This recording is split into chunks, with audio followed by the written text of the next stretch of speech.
Hello, I'm Liza Holland with the League of Women Voters of Lexington, and I'll be the moderator today for this forum for LFUCG District 3. I am with the Nonpartisan League of Women Voters of Lexington, and we are the sponsor for this forum today. And this forum will also be available later by going to the League website or visiting our YouTube channel. We have two candidates today for this election. They are Ms. Hannah LeGris and Kate Savage. Welcome to both of you. Thank you. We are following the League of Women Voters policies and procedures for this forum. In order to give the candidates a fair chance to be heard, we have randomly drawn through random.org for the order of opening remarks and questions, and then a second time for the order of closing remarks. Each candidate will have 60 seconds to introduce themselves and 60 seconds to respond to questions. Questions have been created by the sponsors and also solicited from the general public. Finally, we will give each candidate 60 seconds for closing remarks, and we will use the second drawing for the order of closing remarks. In this particular case, we had the same result for both opening and closing. So Ms. Savage will begin, and Ms. LeGris will take the first question and be second in line. So at this point, Ms. Savage, you have 60 seconds to introduce yourself. Thank you very much. I welcome this opportunity to do just that. I'm running to be your 3rd District Council representative. Originally, I was from England. I moved here in 1977. I have a degree in English and art history from London University in England. I'm an entrepreneur, and in the early 80s, I started a successful full-service catering business. Many people will remember me possibly from my shop on Romney Road. I sold and then afterwards jumped out of the frying pan into the fire again and started a nonprofit organization that was catering, again in a different way, providing service to the arts community, which is what I still do today. I've lived in the 3rd District for 30 years, seen many changes, no stranger to City Hall. I've advocated on behalf of my neighborhood many times and on many issues. Thank you so much. Ms. LeGris. Thank you so much. My name is Hannah LeGris, and I am the 3rd District Council member. We've had quite a bit going on in the past 2 years during my first term. I've worked with council to help people stay safe as we continue to navigate the pandemic and respond to the needs in our community. I've been collaborating with public and private partners to address the community's housing needs. I've been meeting with law enforcement and community organizers to make our community safer. And I've been working on both short and long-term environmental initiatives. Throughout all of this, I've been working hard to share information about the city's processes and initiatives and tried to be very responsive to my constituents. Ultimately, the work of council member requires diplomacy, advocacy, and responsiveness. I'm here to earn your support for another term. I want to keep working hard for the district and dedicate energy to the future of our community. Thank you so much for this opportunity to talk about the issues. Thank you so much. Ms. LeGris, you'll take this question first. What do you see as the single most important issue facing your district, and what is your plan to address the issue? Thank you. I think we have a number of issues facing our community right now, and I believe that affordable housing and public safety are the top concerns. And like many community challenges, these are interconnected. I believe that we need to use evidence-based policies to help support people. I've been working closely with our sector commanders to work on community safety and community-based policing. And we've also put $10 million toward our affordable housing fund. I've also supported a new transitional housing program, staffing for housing advocacy and outreach, reach and infill development. My goal for this coming term is to increase funding for wraparound services and housing assistance to help keep more people safe in our community in many, many different ways. Thank you. Thank you. Ms. Savage. Thank you. I've been walking door to door doing my own canvassing and talking to people, and the 3rd district is huge and very diverse, certainly since the redistricting. And it's very noticeable because the things that concern people are really quite different. Mostly people on a day-to-day basis are concerned about things like traffic and the city services that are provided. But what I hear consistently over and over again is concerns about the crime. Of course, crime and homelessness and affordable housing are really the top 2 issues that we're all going to have to address on council. But crime seems to be the one that's forefront in people's minds. I hear folks out in the Malibu, Glendover, Lansdowne neighborhood afraid to come downtown for dinner. We have to address the crime with recruitment of police force and specifically people officers who are trained and skilled in gang and drug investigations. Thank you so much. Indeed, we have had a tremendous flood of questions regarding housing affordability. So we'll start with that. And Ms. Savage, you'll take this question first. Lexington faces challenges across districts with regard to housing affordability, diversity, and accessibility. What do you believe is the city's role in addressing affordable housing, and how would you recommend prioritizing policy change to address these challenges? I was a mayoral appointee on the Commission for Homelessness, so this is actually an issue that is very near and dear to my heart. I care deeply about the homelessness that we see. I don't believe the numbers are going down. I think if anything, they're increasing. I'm concerned about the people who will be without beds and shelter in the winter because we've lost 260 beds this year that we had last year that were temporary shelters. I would like to see more money put into the Affordable Housing Trust Fund. That $2,000 that they put in 2000 has not changed. We're still putting $2 million, not 2,000, $2 million. My father would say that's tickling it with a feather. I think we need to take these issues seriously and be prepared to bite the bullet and fund the things that we believe in. Thank you so much. Ms. LeGris. Thank you. I believe that safe, affordable housing is a human right. There are a number of different government-led initiatives that can help us meet the needs that we have within our community.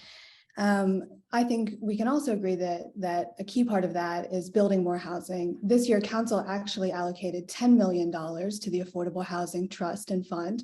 Typically, we have put $2 million, but this year we put a record amount. I believe that moving forward, we have to do more of the same. We also have to explore other options with community partners. I serve on the Lexington Community Land Trust Board, and I know that they have a wonderful model that can help us incentivize more homeownership. We also have to work hard to support our renters, and we have a housing advocacy department that has been working hard moving in that direction. Moving forward, this is one of my top priority areas, and I look forward to serving more of the needs of our residents in the term to come.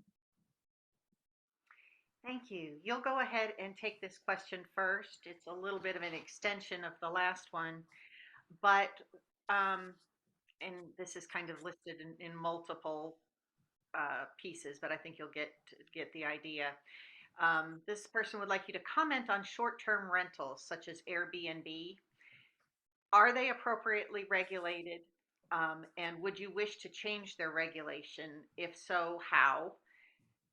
What sort of tax do they or should they pay? And do they support or threaten affordable housing in Lexington?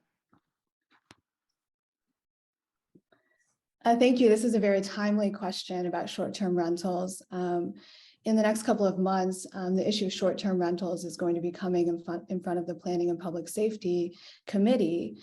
I believe that short-term rentals should have a registry of sorts, and they already do with our Department of Revenue, but we can do more to map their location.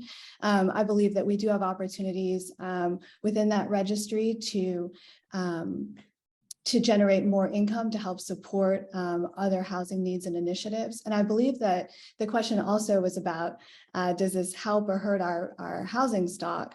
I believe that the more units we're using for short-term rentals, the fewer long-term rentals we have, and the fewer stable housing options we have. So I do think that it is a challenge that we have to address when we look for housing needs within our community, and it hinders our market, certainly, but it helps tourism. So we have to balance those two things. Thank you. Ms. Savage. I'm concerned about the number of Airbnbs that are in our community. I think that we do need a rental registry. 46% of Lexington is rental accommodation. And I think that we need to have some awareness of where those homes are. I think that the short-term rentals do in fact tie up our housing stock. Many people are running these as businesses and own numerous units. I agree that they help with the tourist industry, but then on the other hand, they undercut the hotel industry. So I see it as a double-edged sword. I think that we need to not necessarily reel them in, but get a better perspective of what exactly they're doing. And I think that they need to make a contribution in the form of paying some sort of a tax. Yes, I do. Thank you so much. You will take this question first.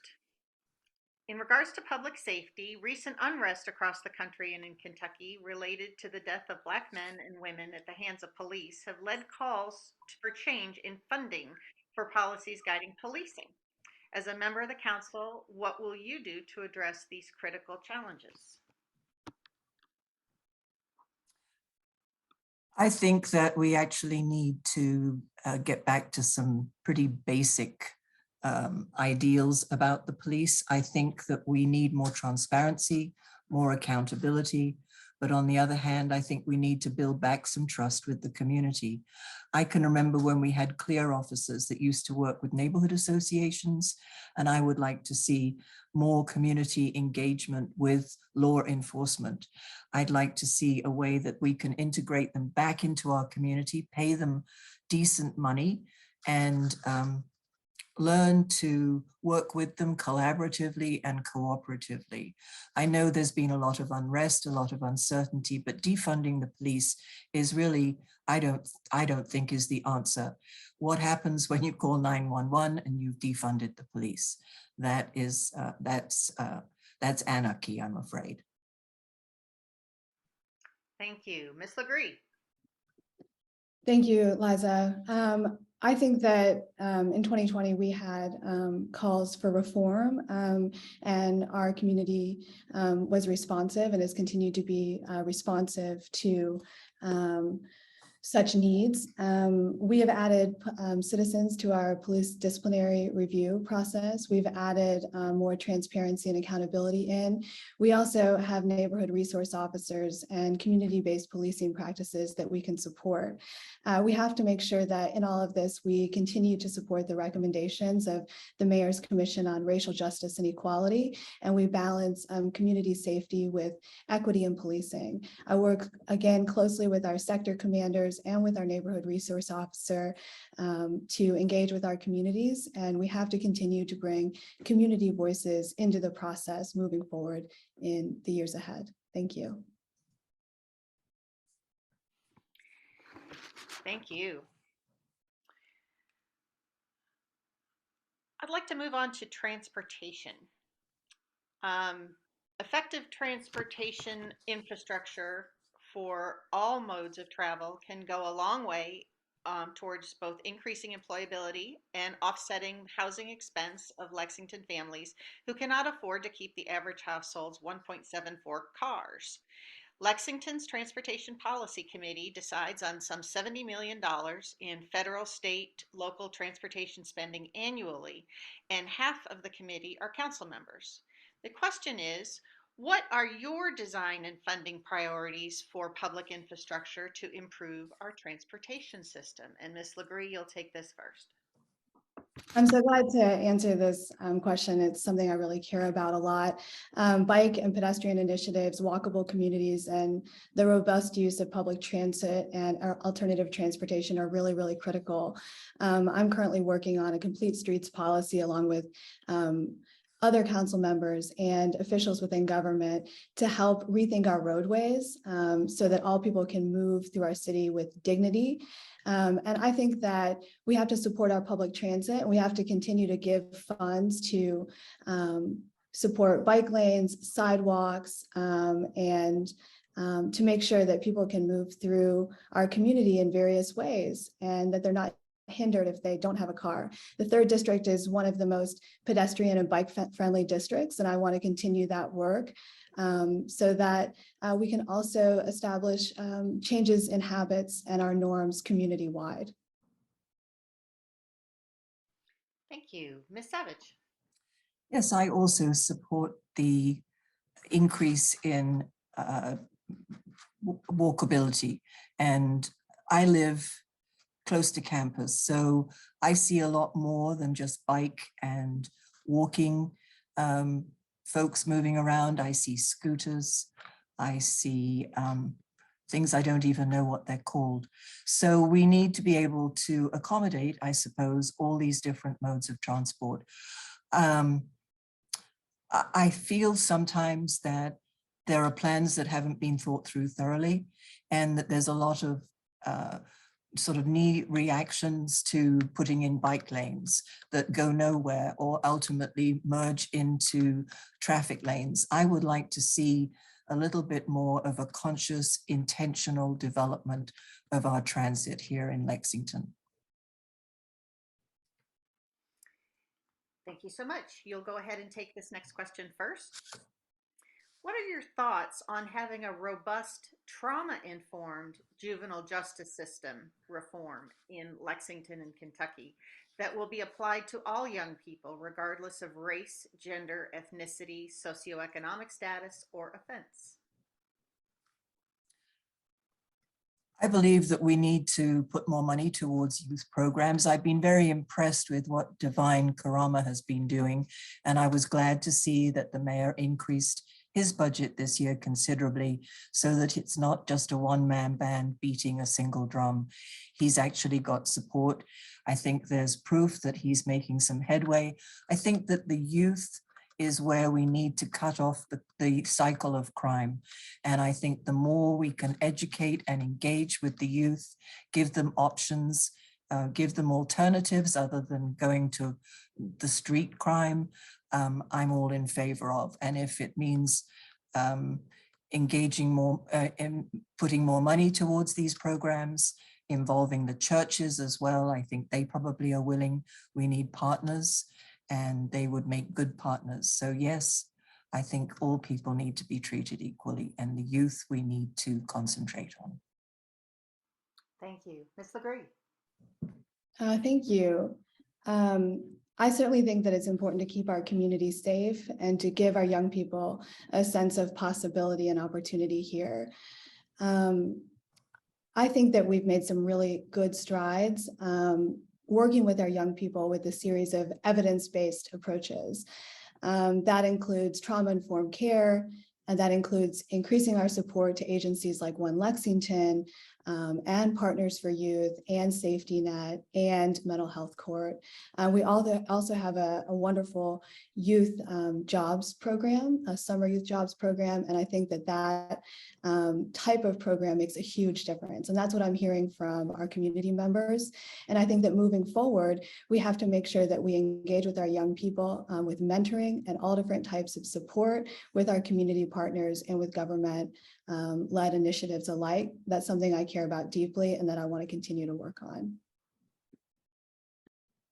Thank you. You'll take this next question first. What are your priorities for green initiatives in Lexington? You said green initiatives? Green So initiatives, yeah, like environmental. environment and climate change, et cetera, et cetera. Excellent, thank you. I serve on the Environmental Quality and Public Works Committee, and I have the privilege to work on environmentally focused initiatives. I helped start a new at-home composting program, and I'm also overseeing $1.5 million to help support and maintain our tree canopy. I think that we can do a lot more when it comes to, again, public transport, making sure we have additional green spaces and parks, and doing everyday things that make a difference in people's lives when it comes to stormwater management, for example. We're talking about quality of life in people's immediate lives right now and the future of our community. And I think with small habit changes and with big policy initiatives, we can really, really move Lexington forward when it comes to environmentally sound practices. Thank you. Ms. Savage. I think that we need to take a holistic look at these sorts of things and again, realize that they are all interconnected. We need to be thoughtful and intentional about planting trees, for example, maybe planting them in areas where low-income people live and they have no trees. We know that trees and tree canopies help to reduce heat. I also think that the waste digester, which actually Councilwoman LeGris has suggested and supported, I think that's an excellent idea. I do think that insulation and solar energy are areas that need to be explored. And these are all things that I would look to bring forward if I was on council because they're viable. They need to be considered, but considered, as I said, holistically as part of a bigger operation, something where we are intentionally moving towards being more ergonomically conscious. Thank you so much. And you will take this next question first. We are currently in the process of revamping our comprehensive plan, but the 2008 comprehensive plan encourages infill and redevelopment in Lexington's main growth strategy. What specific implementation aspects of the comprehensive plan are working and what challenges need to be addressed? I think we are still having to deal with the infill and redevelopment piece of the comprehensive plan. People are still very, it's a very contentious part of the comprehensive plan. And I know that Lexington is growing and people are eager to see housing, especially affordable housing developed. But I think that we still need to stick within the urban service boundary. And I feel that this is sort of an indirect question about that. I think that we can still examine vacant lots. We can still look at neglected houses. We've got a study that will be coming out later this fall that will give us some of that information. And also I think that that is what will be revised as the council meets on this later this year. Thank you. Ms. LeGris. Thank you. I believe that the comprehensive plan is a well-researched document and that it provides a strong roadmap for our community. But as Ms. Savage mentioned, you know, the focus on infill is always something that we're grappling with. It's never a question of if Lexington will grow, but how. And we have to make sure that we balance thoughtful infill practices with the needs of our community in terms of housing and businesses and quality of life. I think that we still have opportunities to use underutilized space within the urban services boundary, and that we also have to incentivize those processes to make it more manageable, not only for people who are living already within the urban services boundary, but people who want to build businesses and houses within it. So looking forward, I hope that we can continue to sort out that balance to help meet the needs of our community. Thank you. And this will be the last question before we move on to closing comments. And Ms. LeGris, you'll take this one first. As was mentioned earlier, traffic is a perennial topic of conversation in Lexington. Tell me about your thoughts of traffic impact in your district and any types of solutions that you might see moving forward. You're absolutely right. Traffic is a constant conversation within Lexington. As I mentioned, and as we were talking about earlier, people in the third district move through their city not only in car, but on bus, by foot, and on bike. And I want to do more to incentivize alternative transportation. We also have had some issues with speeding and with noise, and I have the noise traffic-based noise ordinance in committee right now to work on that. And I've also worked on some safety initiatives near Rupp Arena when that was part of the third district to make that area safer and to slow traffic. I've added more crosswalks. We're adding some more pedestrian-focused initiatives, and those are good for drivers and for pedestrians alike. And we have to continue that process because people will continue to drive, and we need them to do that safely and efficiently. It's always a balance between those two things and the needs of our pedestrians and cyclists. Thank you. Ms. Savage.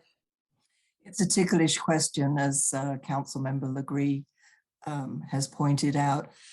I hear a lot of people complaining about noise and about drag racing that's taking place along long straight stretches of roads that have no stop signs. However, when traffic bumps are suggested or traffic tables, they are not interested in that. So it's a little bit of a damned if you do, damned if you don't, because there are things in place that could help to reduce certainly speeding, but they're not wanted, or they're too difficult to get because a majority have to sign off on it. So it is a problem that is going to have to be addressed. I think that maybe here people can be a little more conscious about signage, and maybe we can take note of some of those constant offenders as well. Thank you so much. And now we move to closing comments, and Ms. Savage, you are first. Well, I want to thank the League of Women Voters, of course, and those who are interested listening to this forum. It's a great way to sort of put a snapshot out there and not rely on social media and TV sound bites. I'm deeply invested in the third district. I've lived here for 30 years. I'm running an independent race. I'm not taking any special interest money, and I don't have a political machine working for me from the wings. I'm running on my experience, the years that I've been engaged in this community as a small business owner, a mother, an advocate, and a volunteer.